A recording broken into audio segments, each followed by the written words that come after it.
Je vous propose maintenant un témoignage exclusif pour RTL Info, celui du juge Conroth.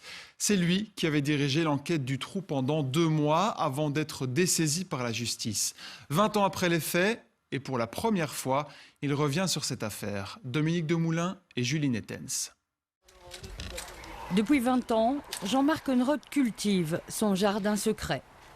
Aujourd'hui, il accepte enfin de revenir sur ce maudit souper spaghetti qu'il a écarté du dossier du trou.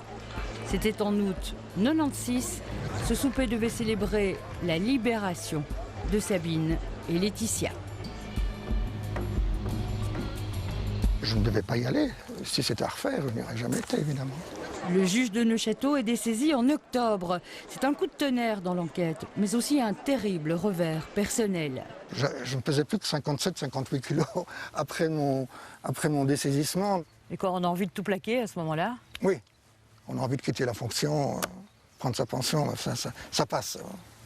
La mise à l'écart du juge a-t-elle modifié le cours de l'enquête? Jean-Marc Conroth ne le croit pas.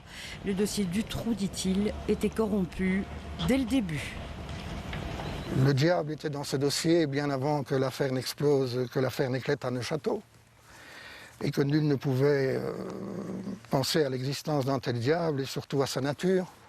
Le diable, c'est l'opération secrète menée par l'état-major de la gendarmerie.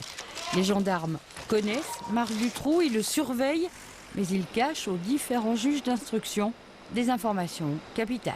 On aurait pu les sauver, Julie et Mélissa?